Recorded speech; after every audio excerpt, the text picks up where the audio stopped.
it was in Medina. No, it was in Medina, the explosion that happened. Oh, are you talking about during Ramadan? Yeah, during Ramadan. Yeah. And a lot of times they get turned off because they keep associating. So I'll just hit you with this, violence with Islam. And they can't get past that. So before we can even get to a lot of these commonalities and clearing these other misconceptions, comparative religion, some people keep thinking, nah, I don't want to turn off. These Muslims are all terrorists, ISIS. What do you say about that? This is the thing that's just kind of annoying to us as Muslims, is that any Muslim does anything and his religion is mentioned. He commits any kind of a crime, and it's like, this Muslim did that. But any Christian does anything, serial killing, a schoolyard shooting, anything like that, and they put it in totally different terms. They say, oh, he went postal, or the guy was psychologically disturbed, or whatever, and they never mention the religion. Look, 9/11 did not, the official story, it did not even answer how building number 7 came down. Okay, the greatest mystery of 9/11. How does a complete building come down? It wasn't touched by it wasn't hit by the airplanes. Okay, had a couple of minor little fires of it inside it from debris that was scattered into it. And you just look at it, and just one moment it drops to the ground in the perfect picture of controlled demolitions. Okay, now I'm just saying that I'm not the only one who's looked at that and just said, man, something's wrong. Number two is, there's been this growing movement that questions. Brand new poll that show that more and more Americans are rethinking what happened on 9/11.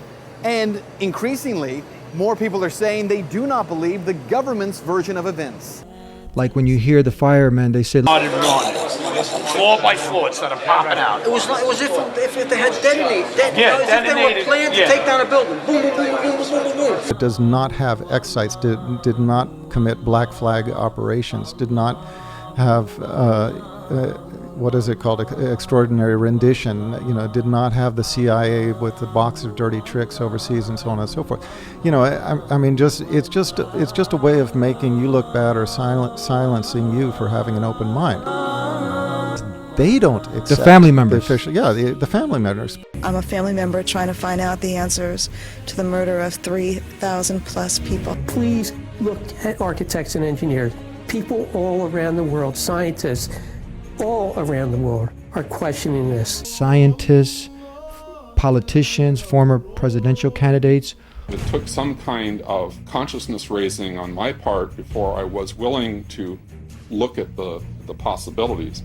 And really, you need to go where the evidence leads. As an engineer, I have 3 degrees in engineering. I signed that petition for architects and engineers for 9/11 Truth some time ago because the American people absolutely need the truth of 9/11. Look at the evidence. In fact, I'll say this very categorically. Any reasonable person who looks at the evidence that's been brought forward has got to come away with the feeling that something has to be done, a real investigation has to be put forward. Mm-hmm. If you can watch that video and not have your convictions changed regarding how 9/11 happened, then you just you need to get an EEG, an EEG, an electroencephalogram, something to check your brain waves. If you can watch that documentary and walk away with the conviction that you came in with, something's just wrong.